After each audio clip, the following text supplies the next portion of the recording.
Buenas tardes, amigos. Este es el programa Diálogos del Montonero. Bueno, en medio de esta situación dramática para la República, en la que el presidente Castillo ha mostrado todas sus propuestas, como se dice, sin dorar la píldora a nadie, el señor Castillo, en su mensaje presidencial, ha propuesto una asamblea constituyente para crear una república plurinacional, un sistema político en el que se combine la democracia representativa con la democracia directa, y 24 horas después nombró al gabinete del señor Guido Bellido, un gabinete compuesto por el propio señor Bellido y diversos dirigentes e integrantes de Perú Libre y muchas personas de ellas vinculadas al Movadef y al MRTA. Por decirlo menos, un gabinete que no genera garantías, credibilidad con respecto a un zanjamiento claro contra el terrorismo, contra la tradición terrorista, que es parte de nuestra reciente historia. Y en medio de esta situación, la gente ha salido a movilizarse a las calles. El día de ayer, más de 500.000 de personas se han manifestado señalando que el Perú no puede ir por un camino totalitario y comunista. Bueno, y como telón de fondo está la destrucción de la economía. En 48 horas, el señor Castillo ha logrado que el dólar supere un nivel histórico. El sol se ha devaluado como nunca en su reciente historia o en su historia, para ser más precisos. Las acciones de las empresas en la Bolsa de Nueva York han caído, los precios de los productos de las canastas básicas se han disparado. En fin, estamos viviendo un paquetazo en el que la gran pregunta que surge es: ¿cómo queda el empresariado? ¿Cómo se defiende este empresariado que nos ha permitido triplicar el PBI y reducir tanta pobreza en el Perú? Para hablar de estos temas, hemos convocado al señor Diego de la Torre, un reconocido empresario intelectual. Él es presidente del Pacto Global de Naciones Unidas en el Perú, es expresidente CADE, también es fundador y presidente del directorio de la Viga y Crete Perú, compañía líderes en el mercado peruano, es una compañía líder en el mercado peruano. En fin, es un representante del empresariado y un intelectual con el cual vamos a permitirnos abordar cuáles son las posibilidades, las amenazas y la situación del tejido empresarial en el Perú. Buenas tardes, señor Diego de la Torre, gracias por este diálogo. Muy buenas tardes, Víctor Andrés, encantado de estar contigo en el Montonero, y estoy a la orden para cualquier pregunta que me quieras hacer al respecto de nuestro querido Perú, que queremos ambos queremos verlo en el primer mundo, ¿no? Que es un sueño que tenemos todos. Bueno, efectivamente, yo quiero hacerle una pregunta primero de coyuntura, señor Diego de la Torre. ¿Cómo en 48 horas la administración Castillo y el gabinete Bellido han producido un terremoto en los mercados peruanos, a nivel nacional e internacional, pero también en el mundo emergente y popular? Yo creo que lo que están sintiendo las amas de casa con la subida de los precios de la canasta básica, digamos, es una situación general, es una notificación que todos nos estamos empobreciendo luego de 48 horas de anuncios, de decisiones de la administración Castillo. Coméntenos algo al respecto, por favor. Bueno, como tú sabes muy bien, Víctor Andrés, el Perú en los últimos 20 años ha reducido la pobreza de 60 a 20%. Había una clase media vibrante que quería insertarse en la economía global. Ya Richard Webb nos contaba cuando hizo un trabajo de campo que en las zonas rurales ya no se leía a Mao, sino se leía a David Fishman, cómo ser líder. Había un gran entusiasmo en el Perú. Yo he enseñado 10 años en la universidad. Hasta el año 2011 había un gran entusiasmo. Los peruanos se habían reencontrado con la peruanidad, ¿no? Los muchachos decían, hace 30 años decían, voy a tener éxito a pesar de ser peruano, y te decían hasta el 2011, voy a tener éxito porque soy peruano. Surgió lo que se llama, algunos sociólogos le llaman el Cholo Power, ¿no? que es ese peruano orgulloso de tanto su herencia occidental como su herencia prehispánica, y se quiere comer al mundo, ¿no? Porque sabe que es una industria que viene, una cultura que viene desde Caral, que tiene 5.000 años, que ya construían ciudades, y que fuimos parte también del mundo occidental gracias a la venida de España, ¿no? Fuimos parte del reino de España, así como fue el virreinato de Holanda, el virreinato de Nápoles. Del Perú sí tenemos una universidad 80 años más antigua que Harvard. De acá salían expediciones en el siglo XVIII, que un peruano como Juan de la Bodega y Cuadra descubrió la bahía de Vancouver, hacían cartografía de esta costa norteamericana. O sea, el Perú siempre ha sido y es una gran cosa.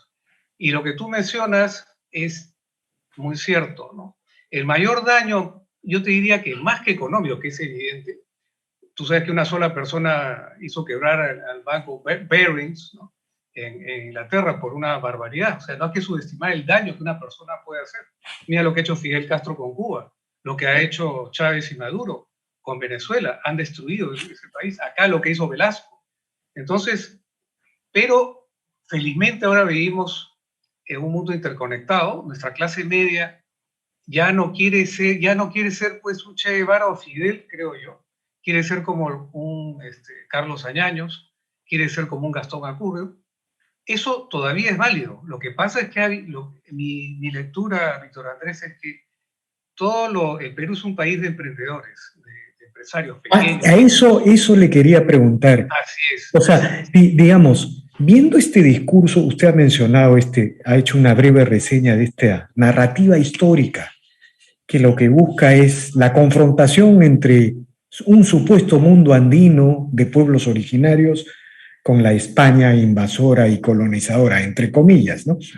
Pero ¿puede prosperar este tipo de mensaje, por ejemplo, cuando Lima ya es la ciudad más andina de todo el Perú? Es decir, todos los Andes han bajado de las alturas y han conquistado Lima, son los consumidores de los conos, los nuevos clasemedieros de los conos. También hay pobreza, es verdad. Pero puede triunfar este discurso comunista de controles de precios, de estatismo, cuando Lima, las principales ciudades de la costa o las principales ciudades del Perú están bullentes de mercados emergentes formales e informales, pero mercados emergentes donde la idea de un control de precio lo que podría es desatar una verdadera insurrección en el Perú. ¿Puede triunfar? Yo francamente, yo soy muy optimista a pesar de todo esta... Yo veo esto como francamente lo que está pasando es como te han dado una pócima es como yo que esto va a generar un enema. Discúlpame la metáfora. Bueno, hay que usar esa palabra, hay que usar esa palabra. ¿No? Esto va a ser como un enema que va a limpiar, digamos, de todos esos tentáculos radioactivos de esa ideología que cayó con el muro de Berlín, ¿no? Que proponía estas metáforas ginecológicas, la violencia es la partida de la historia, cuando en realidad la violencia es la sepulturera de la historia. Porque la violencia en sí misma jamás va a generar un cambio social. Lo que ha generado un cambio social es haber generado una arquitectura constitucional que permitía el desarrollo de la libre iniciativa privada. Yo lo he visto en estos últimos 30 años, el gran desarrollo de la clase media peruana, un capitalismo popular muy, muy vigoroso, muy vigoroso. Tú ves los cambios que hay desde los abuelos hasta los nietos, que los envían a trabajar en una fábrica de alfombras en Oregon para que aprendan inglés y regresan y vienen ya educados. Una visión, por ejemplo, hace poco estuve con un año, un poco más de un año, justo antes de la pandemia, con la embajadora de Suecia en Villa El Salvador, en este clúster de fabricantes de muebles, y lo primero que le preguntaban los empresarios de Villa El Salvador: señora embajadora, ¿cuándo viene esa compañía sueca IKEA, ¿no? Nosotros le podemos, venga al Perú, nosotros le podemos proveer para que exporte a la comunidad andina y nosotros tenemos tratado de libros de comercio y podemos importar. O sea, otra mentalidad. Y luego que me acerco a este empresario de Villa El Salvador y le digo: oye, y qué buena pregunta le has hecho. Sí, me dice, ¿y tus hijos te siguen? No, mi hijo está haciendo una maestría en España, ¿no? Y lo tengo que convencer para que venga al Perú, ¿no? Y entonces yo le broma, le digo: dale un pedazo de tu negocio. O sea, eso está pasando, como muy bien lo dice Rolando Arellano, ¿no? Sí, y hay otro hecho, señor Diego de la Torre, es decir, este discurso que está desarrollando la administración Castillo, todas estas corrientes comunistas que se han agrupado ahí, ya sea la castrista, la maoísta, este, por otro lado va contra la sociología, no solamente contra la historia, contra la economía, sino contra la sociología. El 80% de la gente está en las ciudades y el 20% en el área rural. Y ellos hablan de un proyecto de república plurinacional con pueblos originarios. Es decir, todo esto suena confrontación a contracorriente de la historia y de las grandes tendencias de la sociedad. Víctor Andrés, ellos quieren despedazar el mestizaje. El Perú es un país mestizo, ¿no? Se ha generado esta raza cósmica con sus dos columnas vertebrales, que es el mundo occidental y el mundo incaico, y previamente los insumos de los incas, de los mochicas, de los chimús. El principal objetivo del comunismo es destruir el mestizaje, porque con el mestizaje todos tenemos de inca o de mandinga, ¿no? El mestizaje disuelve las diferencias entre los peruanos, ¿no? Y es en la intersección de las diferencias donde está la oportunidad para innovar, ¿no? Y eso lo ves en una expresión gastronómica. La comida peruana tiene inputs occidentales, andinos, africanos, asiáticos, ¿no? Y se genera pues realmente nuestra diversidad, pero entendida como un mestizaje y un propósito común. Nuestra diversidad es un activo, no es un pasivo. Lo que buscan los comunistas y los neocomunistas es la hiperfragmentación de la lucha de clases. Enfrentar al peruano de la costa con el de la sierra, al hombre contra... y eso viene de fuera. Eso es como un paquete ideológico de neomarxista que quiere introducirse en el Perú. Yo, francamente, lo que pasa, Víctor Andrés, que el sector empresarial nos hemos dedicado los últimos 30, hemos madrugado para producir, para generar riqueza, que se ha traducido en mayores impuestos. Tú ves que el presupuesto nacional se ha multiplicado varias veces, pero los gobiernos, y esa es una vieja polémica que yo tenía con Fernando Zavala, yo presidí el CADE del 2007, justo cuando se firmó el Tratado de Libre Comercio, y decía, lo que hay que reformar es el sector público. Y Fernando decía, no, que hay que reformar el sector privado. Y a mí me parece que lo que había que reformar es el sector público, que pueda dar servicios de calidad en salud, en educación y en seguridad, ¿no? Porque ya haciendo una extensión analógica al personaje de Felicito Yanaqué de Vargas Llosa en El héroe discreto, ¿no? Este empresario, Felicito Yanaqué, se tenía que enfrentar con un Estado que no le daba seguridad, porque había la delincuencia que le generaba, le cobraba cupos y no le dejaba crecer como empresario. ¿Y dónde están los derechos humanos de los pequeños y medianos empresarios, que están desprotegidos a la merced de la delincuencia? La falta de infraestructura para poder colocar sus buenas carreteras para que sus productos no se pudran, y buenos puertos para poderse conectar con la economía global. Ellos quieren a gritos eso, ¿no? Y este es el discurso, la narrativa que hay que construir, ¿no? Lo que pasa, y eso es una autocrítica, los empresarios deberíamos, no es que hemos sido tanto como avestruces, sino que tenemos que entrar al mundo académico, al mundo gremial de manera mucho más activa, al mundo cultural, donde ahí pues hemos perdido por walkover, ¿no? Las universidades están infestadas, ¿no? con este neomarxismo. No, mire, yo recuerdo, por ejemplo, hace algún tiempo tuve una discusión con un amigo de la Católica que estaba haciendo una tesis doctoral acerca de la vigencia de los ayus en Lima metropolitana. De los ayus antiguos. Santo Dios. O sea, me produjo tanta reacción esta actitud. O sea, es una actitud ideologizada y absolutamente, no sé cómo llamarla, ¿no? Y era de la Católica, ¿no es cierto? Los ayus en Lima metropolitana. Imagínate. Es lo que llamaba Vargas Llosa la utopía arcaica. Uno lee el libro de Vargas Llosa, La utopía arcaica, que es una crítica feroz a José María Arguedas, no como literato, sino que subordinó su talento literario para dar un mensaje político. Y eso ahí desmereces la obra cultural y literaria. Eso va un poco también en la línea del pensador inglés Roger Scruton, ¿no? Que el arte tiene que ser incitarte a a crear belleza, a crear sentimientos de justicia, la vocación por el ideal que habla este filósofo español Javier Gomá, ¿no? La vocación por el ideal, ¿no? Una visión culta y un corazón educado. Pero una visión culta y elegante, pero no elegante en el sentido aristocrático, sino elegante que viene de la palabra elegir dar el ejemplo, ¿no? Ser un empresario que se conecta armoniosamente con el tejido social y medioambiental, que quiere ir del éxito a la trascendencia, que quiere que la presencia de sus empresas haga que la sociedad esté mejor. Eso ha habido en el sector formal peruano. Nadie sabe, yo te comentaba que yo estoy presidiendo el Pacto Global de Naciones Unidas en el Perú, que es esa alianza del sistema de Naciones Unidas con el sector privado para promover 10 principios, temas de derechos humanos, medio ambiente, derechos laborales y anticorrupción, pero de una visión no ideologizada, ¿no? Proteger el medio ambiente, pero en base a criterios científicos, no ideologizados, ¿no? Logramos desde la red peruana del Pacto Global que las ONGs también tengan que reportar a Naciones Unidas, porque muchas de ellas, ¿no? Están por carga ideológica, son tan irresponsables socialmente que detienen inversiones de 4.000 millones de dólares que cumplen con todos los protocolos ambientales y sociales, simplemente por un tema ideológico.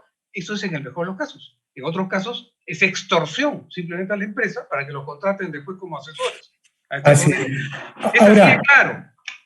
Quiero plantearle una reflexión, ¿no? La gran pregunta es, ¿cómo es posible que una economía que se ha triplicado por 3, ¿no es cierto?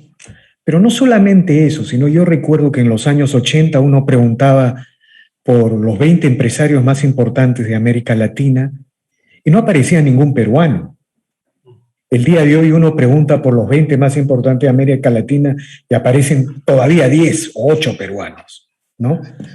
Pero una economía que se ha triplicado por 3, que ha generado el sector privado más poderoso de toda su historia republicana, pero que además ha construido una sociedad de clases medias porque ha arrinconado a la pobreza hasta el 20% antes de la pandemia, que ha construido una ciudad urbana de clases medias, de consumidores. ¿Cómo es posible que haya llegado a este momento en que el comunismo más ortodoxo, más elemental esté en el poder? Quizá esto se explique a que este mundo emergente, a que esta economía emergente no ha producido la cultura, la sociedad y la representación política que debería tener o que debería tener cualquier proceso natural de crecimiento, de desarrollo capitalista, de afirmación democrática. Un solo ejemplo, ¿no? Y eso no es una crítica al diario El Comercio o al Decano. No han surgido otros diarios comercio en el Perú, por ejemplo, ¿no es cierto? Debieron haber surgido fenómenos parecidos con esta emergencia. El diario Comercio es una experiencia que viene desde mucho atrás, desde otro tipo de sociedad. ¿Qué reflexión le merece esta ausencia, estos vacíos? Es que, mira, justo hoy día hay grandes vacíos ahí de liderazgo en este capitalismo popular. Lo encarnó en su momento, creo yo, tanto Mario Vargas Llosa como Hernando de Soto, ambos, fueron los que ayudaron a ganar la batalla ideológica, digamos, contra Sendero Luminoso, ¿no? Pero nadie les ha tomado la posta, digamos, con mayor energía, ¿no? Teníamos antes, hoy día se cumplen 42 años de la muerte de Víctor Raúl Aya Latorre, o gente, por ejemplo, como Víctor Andrés Belaúnde, ¿no? Que tenía pues un discurso absolutamente coherente de social cristianismo y precisamente le dio una respuesta coherente y contundente a José Carlos Mariátegui que escribió los 7 ensayos. Nos falta un poco de, yo diría, de organización, ¿no? Y faltan liderazgos ahí, Víctor Andrés, pero yo creo que está surgiendo, tú lo ves ahora en la calle, ¿no? La gente como Adriana Tudela, hay toda una generación de gente joven, ¿no? La chica Barbarán, por ejemplo, me parece extraordinaria, Rosángela Barbarán, ¿no? Yo tengo mucha fe en esta nueva, hay un grupo de gente, ya se está generando una masa crítica, simplemente creo que está en busca de una mega fusión, digamos, ¿no? De todas estas corrientes de centro y centro-derecha, que se aglutinen, se ordenen, domestiquen egos, y estoy seguro que van a plantarse y esto va a caer por entropía, va a caer. Este tema es actual. Yo que los empresarios vemos las cosas no solamente de corto, sino mediano y largo plazo. Y tú sabes, hay empresas como la Shell que en el año 50 hacía escenarios a 10, 20, 30, 50 y 100 años. Y en el año 50 ya previeron que pudiera haber la OPEP, un cartel de países del Medio Oriente que se ponían de acuerdo y subían los precios. Y ya lo tenían previsto. Entonces, nosotros también, eso digamos, dentro de nuestras empresas también hacemos planificación a mediano y largo plazo. Pero actualmente, en este momento, sí da pena, te digo, Víctor Andrés, se han detenido muchas decisiones de inversión, sobre todo las que vienen con fondos digamos, de private equity o que tienes alianzas con empresarios extranjeros, te dicen, ¿no? Pero yo creo que esto va a ser una tormenta coyuntural. Creo va a ser un poco larga, va a ser como esta pócima, ¿no? Como un enema, perdona, suena horrible lo que digo, pero sí. que van a limpiar toda la corrupción, hay que desparasitar, ¿no? Los elementos, por ejemplo, el Congreso tiene una labor muy importante, labor de desparasitar los elementos terroristas, la Junta Nacional de Justicia, el Jurado Nacional de Elecciones. Yo pienso que eso va a caer porque es tan evidente todo lo que ha pasado, Víctor Andrés, que tú lo ves en las calles, la gente no va a... Ahora, digamos, partiendo de estas reflexiones suyas, ¿usted cree que este empresariado va a sobrevivir a este terremoto que causa este gobierno colectivista, comunista? Es comunista. O sea, la verdad de las cosas es comunista, claro. No estamos ante un gobierno, es un gobierno típicamente comunista. Está más interesado en utilizar el Estado para armar las bases de poder soviético. Hoy el presidente del Consejo de Ministros ha dicho que las rondas del sur se van a encargar de la seguridad, del diálogo al cual va él a promover. En el sur no hay rondas. Lo que está diciéndonos es que él va a organizar rondas en el sur. Es la idea de construir, de utilizar el gobierno para construir el poder soviético de mediano y largo plazo. En este contexto, digamos, ¿va a ser posible que sobreviva?